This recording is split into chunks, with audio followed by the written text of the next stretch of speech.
What we're going to look at now are vector fields.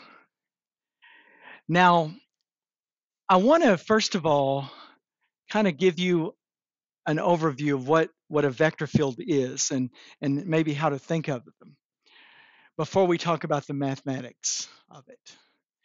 So think about this. Let's just do 2 dimensions. Let's think about a leaf floating in a stream of water. Okay. Now, think about this leaf. Think about this stream of water as having infinitely many points because it does. And imagine that every point in this water has a vector associated with it. In particular, a vector that determines the direction and speed of the leaf. In other words, velocity. So you could look upon this stream as a vector field, in particular a velocity field. So here you've got this leaf and it hits this point and it's sent this direction. Magnitude of that would be the speed. Then it hits another point here and it's sent in this direction, maybe a little faster. Then maybe it slows down a little bit. Okay. But the thing is, every point where that leaf finds itself, it's affected by the conditions there. The current, the temperature, maybe all these factors at work, and you can look at these vectors and think about the path of the leaf. Okay. Now we're just looking. Remember, there's infinitely many vectors. There's infinitely many points. Now sometimes the leaf might get very slow. And then it hits a point here and it shoots like this. It shoots way faster. Maybe the water has come to a place where there's a drop off. So there's a lot of acceleration there. So this point right here, something happens there. The leaf was going really slow and then it goes fast. And you can picture that. Then maybe the leaf hits a point over here where it just starts spinning. Okay? Not orbiting, not circling around something, but spinning, like on a point. So it's spinning. Okay? These are things that happen in that stream, right?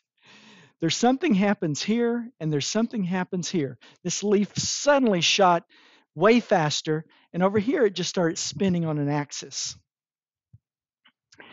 Okay, this is an example of what happens in a vector field. And what we're going to do is we're going to study a vector field. And in this first section, we're going to be most concerned about what happens right here. What is this and what is this? Those two things. That's what we're going to focus in on. But before we do this, so we got this velocity field. Now, by the way, this is 2 dimensions. We could talk about 3 dimensions. You could think of, instead of a leaf in water, you could think of a little feather, something light floating through a room. And at every point it comes to in this 3-dimensional space here, it's being acted upon by forces that cause it to have a certain velocity. So you can think of there's infinitely many points in a room, and wherever this little feather finds itself, it's acted on by those forces, and you get a velocity vector associated with that point. So in this room, there's infinitely many vectors. Now, what we want to do now is talk about how we're going to model these things mathematically. And the way we're going to model them is with vector valued functions. Now, they're a little bit different than the vector valued functions that we've looked at in the past. In the past, we've looked at a vector valued function like this. Maybe we'll have like 2t and 3t like this. And we would say, well, what is r of 5 maybe? Well, that would be 10 and 15. Okay, so we would get a vector 10 and 15. Now, and of course we had 3-dimensional ones, but the thing is, we put in a real number here, and what we got was a vector out, a 2-dimensional vector. And if it was a 3-dimensional, we would get out a 3-component vector. But the point is, we're putting in a real number. With these vector fields, we're going to put in an ordered pair or an ordered triple. So it's, looks like something like this. And what we're going to do is we're going to put in an ordered pair and we're going to get out a two-dimensional vector.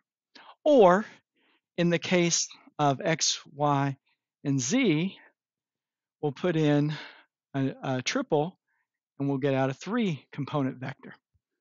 That's what's going to happen.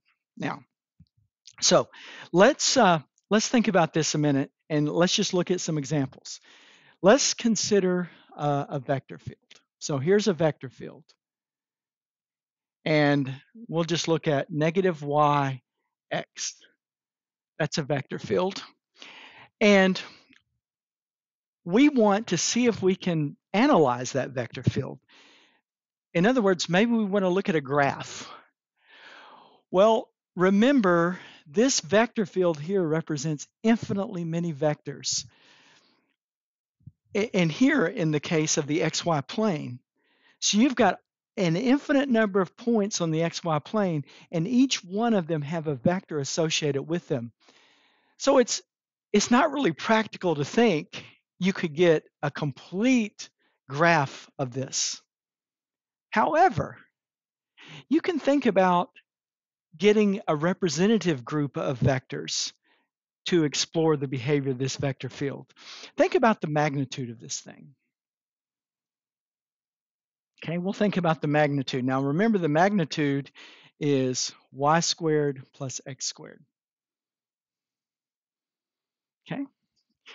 Now, for convenience sake, let's just say we want to look at the vectors that have a magnitude we want to look at the vectors that correspond to the points that give this thing maybe the magnitude of the square root of 2. So in other words, we want to look at vectors on this circle. That's what we want to look at. So let's just sketch that circle here real quick. Okay, so let me get whoops, wrong one. Here we go. Okay, we'll just look at this circle.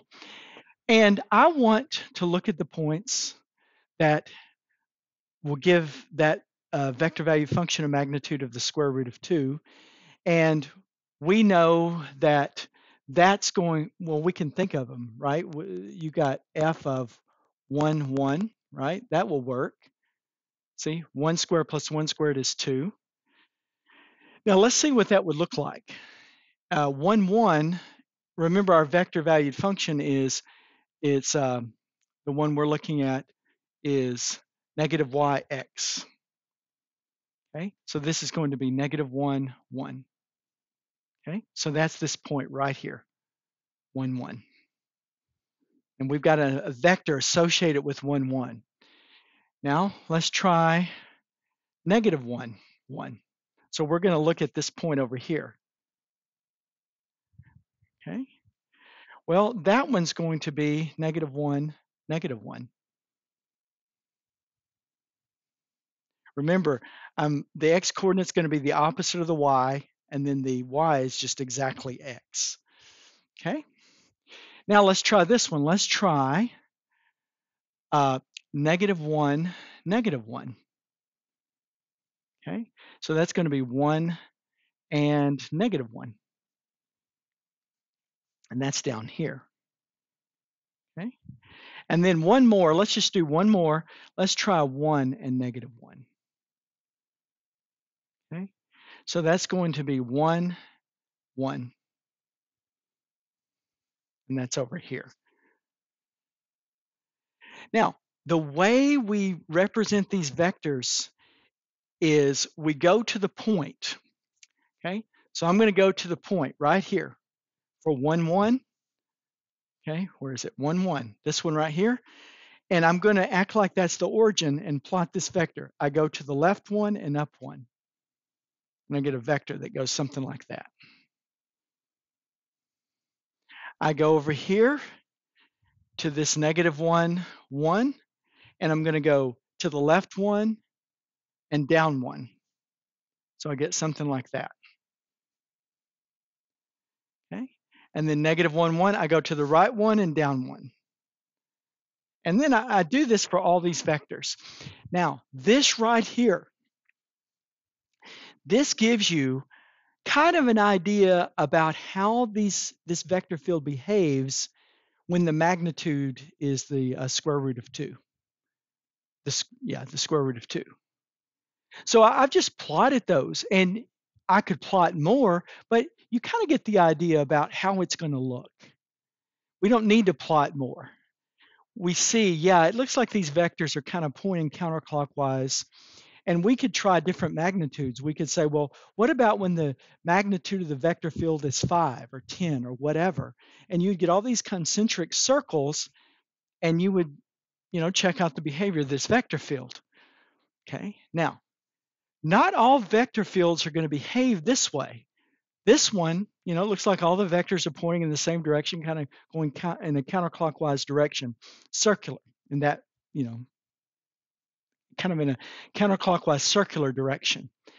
Now, let's look at another vector field that's going to behave a little differently. Let's suppose we've got this vector field. Let's suppose this is going to be 2x and y. Okay, we'll look at that vector field. So we'll do like we did before. I'll say, okay, I'm going to look at some vectors with a given magnitude. So maybe I'll look at the vectors with a magnitude of the square root of 5, let's say. You might wonder, well, why did you choose that? You'll see in a minute. So the magnitude, of course, is going to be 4x squared plus y squared, okay? And that's going to be equal to the square root of 5. So now we have this. We have 4x squared plus y squared equals 5, okay? Now, of course, this, if you were to make a sketch, you would see this is an ellipse. Kind of do a rough sketch of it. Okay, now, one of the points that would make this vector value function or this vector field have a magnitude of the square root of 5 would be 1, 1. So in other words, if I do this, if I plug in a 1, 1, I get 4. Well, up here I get 2 and 1. Okay, so there's my value, and this has a magnitude of the square root of 5. Okay, 2 squared plus 1 squared, the square root of that is the square root of 5. Now, if I plot that point, so let me come over here to 1, 1 here, and then plot this vector. I go over 2 and up 1. So over 2 and up 1, and I get something that it's going to look something like that. Notice it's different than that previous vector field. Okay, so this one, there's something different about this vector valued function. Now, I'm going to introduce another function here. Consider this function. F of xy is equal to x squared plus 1/2 y squared. Let's consider that function. Okay. Now, and what I want to do is I just want to look at a level curve for this one. I've got x squared plus 1/2 y squared, and I'll just set that equal to c. Now I want to do this. I want to implicitly differentiate this. Okay, so I've got this ellipse here, and I'm going to implicitly differentiate it. So because what I want to do is find the slope of a tangent at a particular point. So here I go. I got 2x plus y prime equals 0. And that gives me y prime equals negative 2x over y. Okay. So for these level curves that I might come up with, I just use c, okay, instead of a particular number. Now, I'm going to do this. Let me plug in the point 1, 1. I want to plug in the same point I used over here. And look what I get. I get negative 2.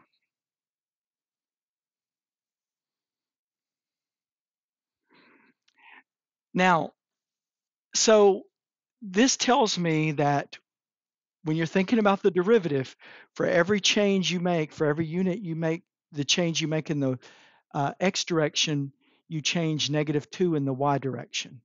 So I could associate a vector with that. I could say the vector is, let's say 1, -2. Okay. Now look at how these two vectors compare.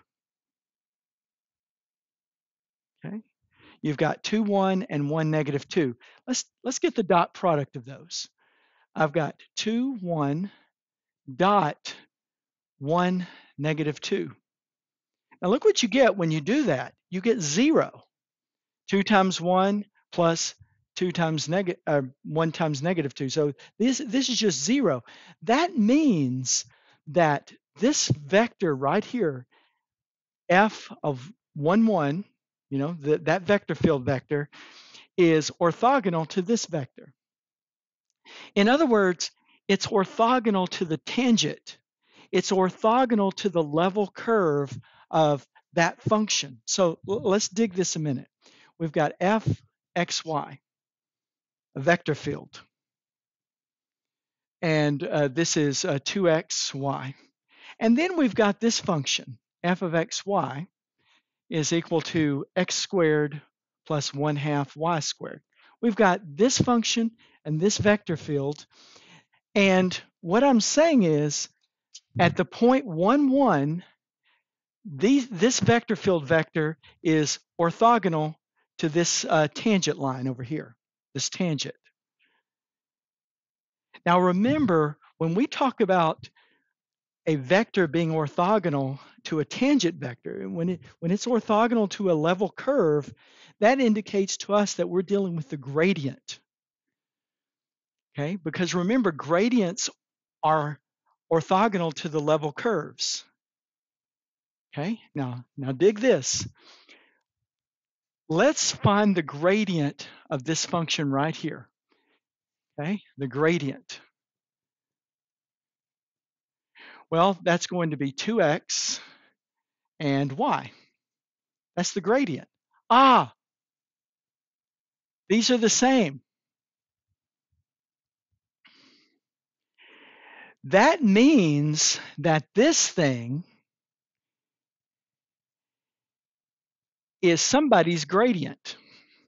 And in fact, we know whose gradient it is. It's that f of xy.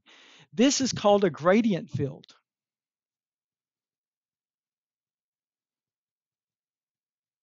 Okay, it's called a gradient field.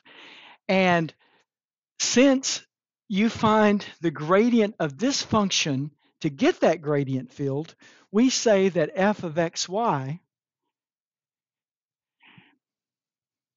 is the potential function.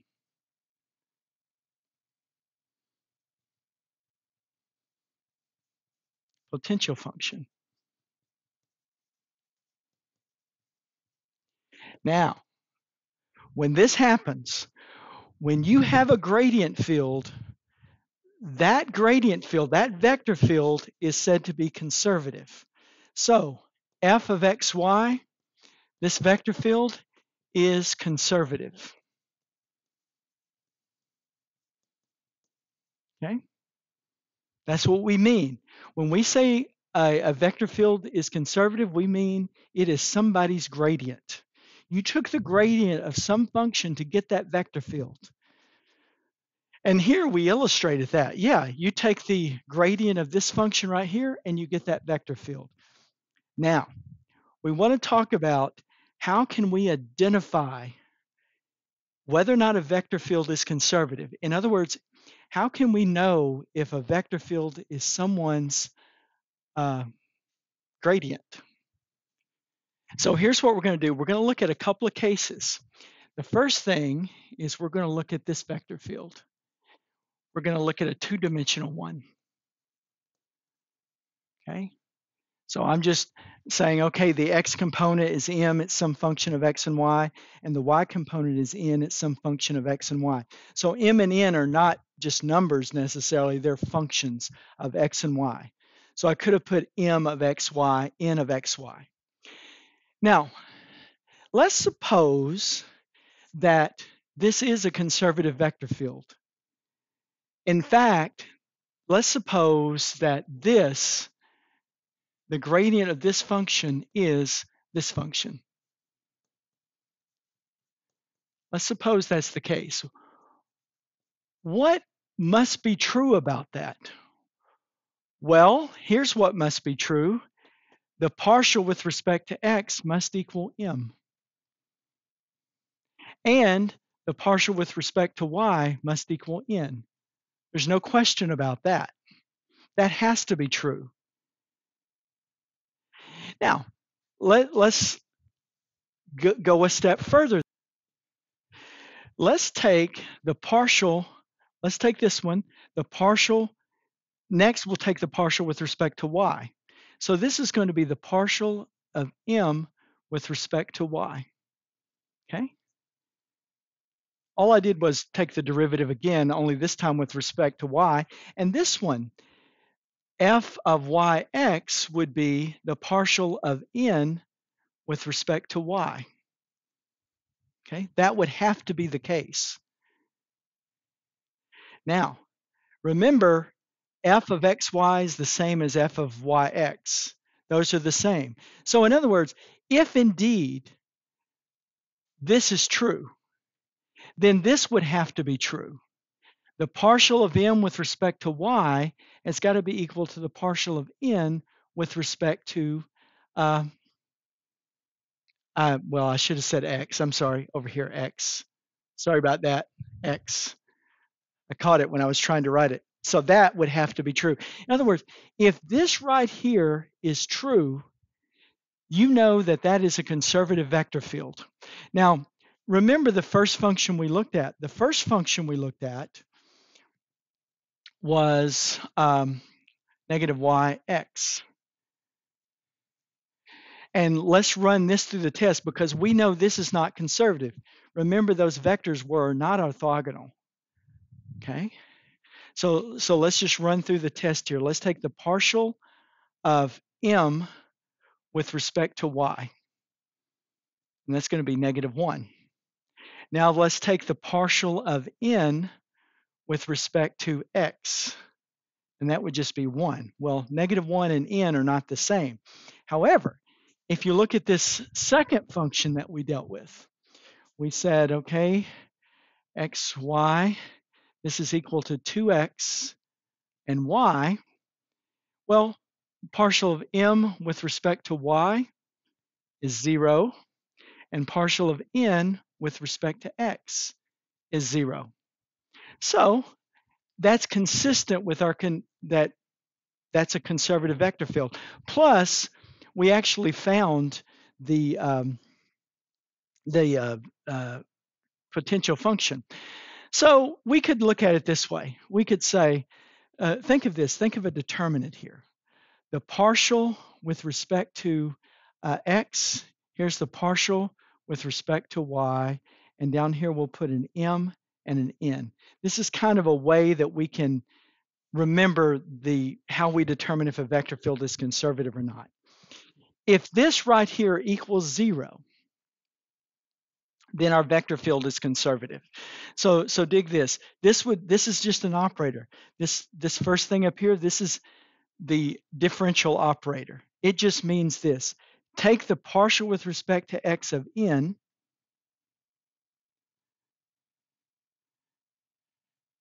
minus the partial with respect to partial of n with respect to y. If that's equal to 0, then your vector field is conservative. Now, if you're dealing with 3 dimensions and you want to know, is my vector field conservative or not? Well, you just go up an extra dimension. So we've got this. We've got x, y, and z. So here's the way we proceed. We've got I, j, k, and you got this operator, partial with respect to x, partial with respect to y, partial with respect to z. And down here you've got m, m, n, and p. By the way, I left off, I'm saying that this is equal to M, N, and P. P is the other letter that I'm putting in there. So in other words, if this, now you just go through this like usual, okay? The same way we found cross products. You're going to take the partial, so, it's going to go like this. It's going to be I times, okay, the partial of P with respect to Y minus the partial of N with respect to Z, okay? And then you just go through the same process. Notice, partial P with respect to Y minus the partial of N with respect to Z. And then you go through the same process. So this one right here, we put a negative in front and we do the same thing. We say partial of P with respect to X, okay, this one and this one, minus the partial of M with respect to Z, okay? And then finally, well, this would be J. I didn't need a comma there. I guess that would just be a minus, okay? I forgot which notation I was using there for a minute, okay? And then we've got the K, which is going to be the partial of N with respect to X minus the partial of M with respect to Y. In other words, it's just the same, and this is K. So it's just the same, we proceed the same way as when we were finding cross products. Now, by the way, this right here is called the curl. Okay, so that formula right there is called the curl. And I'll say more about that in just a minute, but that's what that is. Now, what I want to do is I want to look at how we would find a potential function. How do we go about finding a potential function? So here we go. Let's suppose that we've got this function. Let's suppose that we've got x, y, and z. And let's suppose it's just going to be 2xy, x squared plus z squared, and 2yz. Okay, so we've got this vector field. And we want to first of all determine, is this vector field conservative? So here's what we do to determine if it's conservative, and I'm going to use the curl notation here, and I'll explain what curl is here in a minute. But we want to take the curl of this function. Now, sometimes you'll see that written this way. This little del operator, the derivative operator, cross like this. So sometimes you'll see it written that way. And this stands for, this is asking you to find the curl. So you're going to say I, J, K, and you put the partial with respect to X, partial with respect to Y, partial with respect to Z. And then down here, I'm going to put in M, 2xy, N, x squared plus z squared, and 2yz. Okay. Now, if that equals 0, then that means that my vector field is conservative, and that means there exists a potential function out there. So here, let's get ready here. So I'm going to take the partial, let's look at this first one right here. I'm going to take the partial of 2yz with respect to y, and that's just going to be 2z, okay? 2z, okay? See? I just do these partial of 2yz with respect to y minus the partial of z, the partial of this thing with respect to z. So that's just going to be 2z. And by the way, let me go back here just a second. I said if this equals 0, It's as if it equals the zero vector, is what I should have said. But anyway, I'll show you that in a minute. Okay. So, okay. Now we take the partial with respect to x of 2yz, that's 0, minus the partial with respect to z of 2xy. Well, that's 0. Okay, that's easy.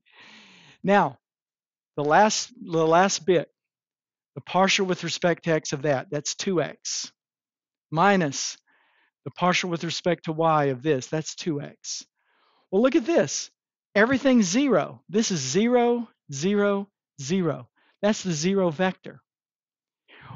Whenever whenever this thing equals the 0 vector, you're guaranteed there is a potential function where you can take the gradient and get that vector field. So let's see if we can find that potential function. Okay, so here's what let me go to a new page. So here's what we've got. Here's what we're dealing with here. We've got 2xy, x squared plus z squared, and 2yz. Okay. Now, I want to see if I can find that function. So let me integrate. I'm going to, first of all, I'm going to say that this f of xyz, that's my potential function. It's going to equal the integral of this part right here, 2xy, with respect to x.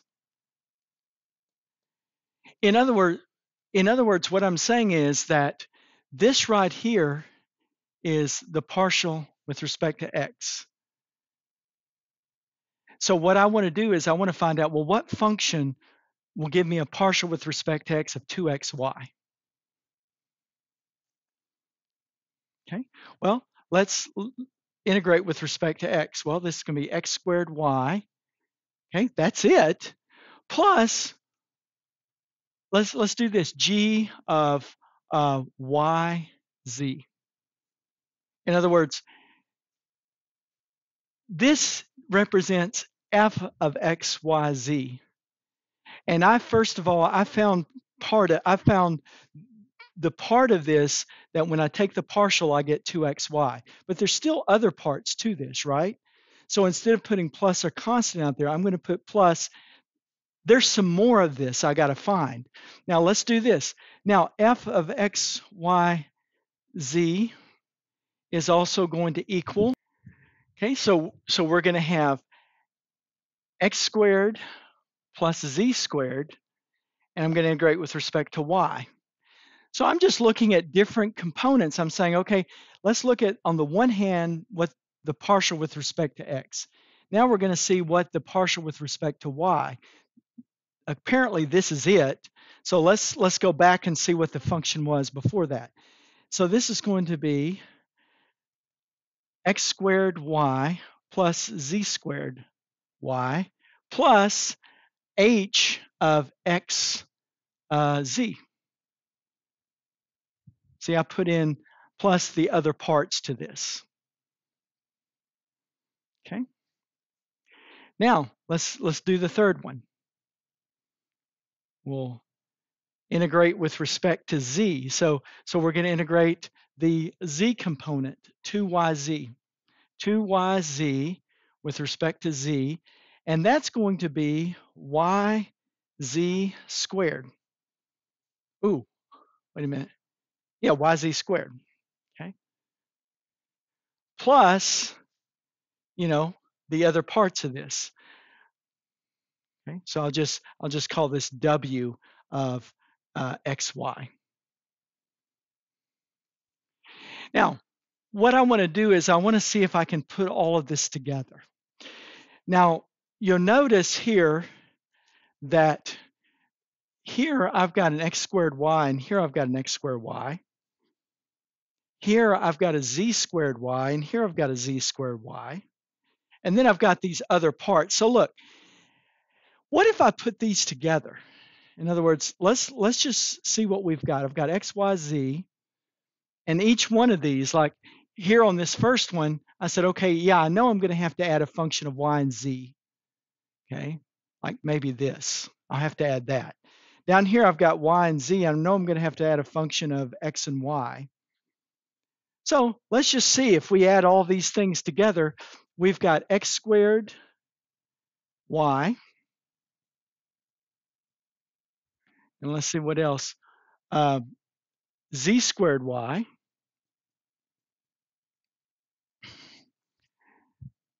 and I think that'll do it, right? That's everything.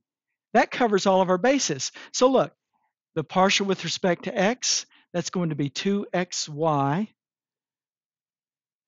Okay, good. That checks out. The partial with respect to y, that's going to be x squared plus z squared. That checks out. That's that middle thing, right? That's this. So these two check out. Now the partial with respect to z should give us 2yz. Okay, so here is the partial with respect to z, and that will give us, yeah, 2yz. So this right here is our potential function. Okay, now that's how you find a potential function. Okay, you test it that it's conservative by if the curl is equal to 0, the 0 vector. Okay, now there are two things I want to talk about here. We've got the curl. Now I've already shown you the curl. The curl of f is equal, we write it this way,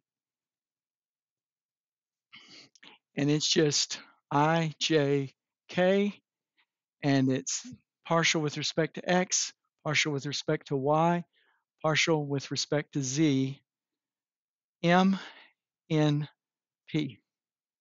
Okay, this is the curl, and this is considering if the function is m n p. Now, I want to talk a little bit about, well, what is the curl exactly? What does the curl do? And I want to look at this as a two-dimensional thing.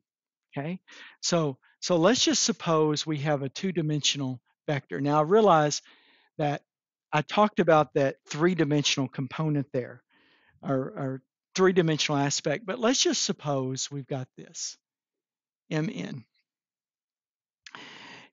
Here's what the curl will tell you. The curl tells you, it indicates the spin of an object at a point. You can think of it that way, like the leaf in the water, not the orbit. It's not talking about moving around a point like this, where this is a point. It's talking about at that point you're spinning, okay? Kind of spinning in place. That's what the curl is, okay? Now, let's suppose that you have a point here, okay? And let's suppose right here you've got a vector that goes up like that at that point, you know, or let's just do this. Let's consider m. Let's just consider the m component here, and I want to talk about dm dy. Okay, and I want to talk about dn dx. Okay, I want to talk about these two things, and you might say, well, they don't match up. That should be dm dx. No, let's just think about this a second. Let's just go with this for a minute.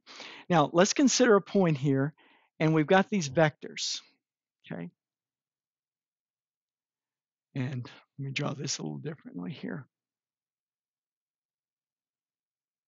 okay?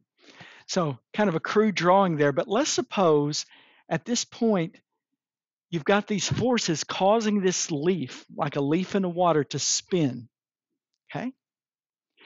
Now, let's think about m and n, and think about this vector right here that's pointing to the right.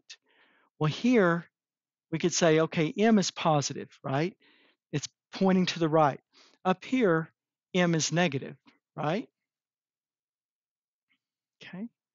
Now here, right here, n is positive, and over here, n is negative. See, we're thinking about these two things separately. Okay. Okay. So pointing to the right indicates m is positive. Pointing to the left indicates it's negative. Pointing down, n is negative. Pointing up, n is positive. Now, let's think about the partial of m with respect to y. Okay. Now, look at this. With respect to y, we're starting at the bottom and going up. And look what happens. M is positive, and then it switches over to negative. Okay, so we're talking about the change of m in the y direction. It looks like that's negative. Okay, now notice that this is a counterclockwise rotation here. Now let's talk about the partial with respect to n, or the partial of n with respect to x. Okay, here it was negative. Then moving from left to right, with respect to x, it goes from negative to positive. That indicates it's increasing. So it's greater than 0. Okay. Now, this is what happens when you have a counterclockwise rotation. Okay. Now, here you have a counterclockwise rotation, and look at this. Let's set this up in a two-dimensional fashion. Whoops. Okay. Let me erase that. Okay. Let's set this up two-dimensionally. We have partial with respect to x, partial with respect to y. Here's m, and here's n. Now, dig this. Partial with respect to n over partial, or partial with respect to n, or partial with respect to x of n minus the partial of m with respect to y. Okay. Now this is the setup, and notice we said this, that if this is 0, that the vector field is conservative. But this is for a vector field that has a counterclockwise rotation. Okay. Now remember, this right here is negative. This right here is positive. So we have a positive minus a negative. That would give you a positive. So if this is greater than 0, then you have a counterclockwise rotation. If it's less than 0, you have a clockwise rotation. Okay? At a point. Okay? So this is something important to remember. You've got the curl. This is the curl. If that comes out positive at a point, that means you have a counterclockwise rotation. If it comes out negative at a point, you have a clockwise rotation.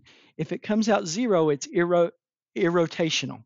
It's not rotating at all. But it is indicating that you have a conservative vector field. Okay?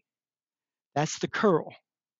And remember, this is just a differential operator here. You're not multiplying partial with respect to x times anything, times n or anything like that. This is an operator taking the partial. Okay, it tells you what to do. Now, that's the curl. We want to look at one more thing, and that is the divergence. So let's look at the divergence.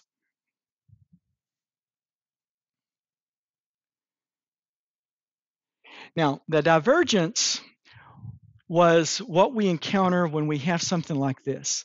Let's suppose that we have, I talked about the leaf flowing along, and it all of a sudden hit a point where there was the vectors changed a lot. You had this vector, and then all of a sudden this one. When that happens, that is indicative of a positive divergence. Now, so this is a positive. So imagine the leaf in the water. It's going along, and all of a sudden it has a great acceleration. It just shoots off. We say at the point where it did that, there's a positive divergence. Now, let's suppose that it's going pretty fast, and all of a sudden it slows down. Well, that would give you negative divergence, or in other words, convergence. Okay. So you have these things, if you think about it, you could have a point here and you have all these little vectors coming in, let's say to that point, but coming out the other end, you're going much faster. This indicates divergence, a positive divergence, when we have something like that. Okay. So let's think about a vector field again. Okay. So let's think about a vector field. Okay. M and N. And let's just consider what kind of case would we have a positive, let's say partial of M with respect to X. Let's think about that. Let's think about partial of M with respect to X. And let's consider what kind of situations would that happen. And what I'm going to do is I'm going to kind of lead you to what the formula for divergence is. Now, we've already looked at this a little bit, but let's suppose you're moving from left to right and you have this situation where your vectors get longer. In other words, this is a velocity field. This is an example, where m is greater than 0. And of course, moving from left to right, you can see that partial m with respect to x would definitely be positive. Okay. Now, let's suppose let's suppose you go this other way. Let's suppose you have this, you're moving to the left. Okay. So here you're moving to the left and m is less than 0 here. However, from left to right, the vectors are getting shorter. In other words, you would still have a positive m with respect to x, a positive partial m with respect to x, because as you're moving left to right, they're not quite as long as they were. Yeah, they're still pointing to the left, but they're doing less so. So that's kind of an example where you would have a positive partial m with respect to x. Now, you could also have this situation where you're moving away over here and over here. So here where m is less than 0 and here where m is greater than 0. And notice, as you're coming from left to right, you were negative, then 0, and then positive. So still, in all these cases, you've got the partial of m with respect to x greater than 0. Now, you could play out the same scenario with the y's. But here's the point. When we talk about divergence of this vector field, and I'll do 3 dimensions. We write it this way. We have this little del dot f, okay? And that is going to look like this. It's going to be partial with respect to x, partial with respect to y, partial with respect to z, dot it with m in p. Okay. So here we go. We got partial m with respect to x plus partial n with respect to y and partial p with respect to z. And if that's greater than 0, you have positive divergence. If it's less than 0, of course, negative. You don't have divergence. Actually, I misspoke. You're going the other way. I guess you could call that maybe convergence, but this is still divergence. You have either positive or negative. Now, if this is equal to 0, if this value here is equal to 0, that's when you have divergent. Your vector field is divergent free. So that would be an example of, here's your vectors. They're all just the same. Okay. divergent free. Okay. So hopefully with that you have some idea about what we mean when you get a negative value for a divergent and when you get a positive value for a divergent, and why, if this is positive, we talk about it being divergent. In other words, it's like the leaf that suddenly accelerates, okay, versus the leaf that's going pretty fast and all of a sudden it slows down. That would be like a negative divergent case.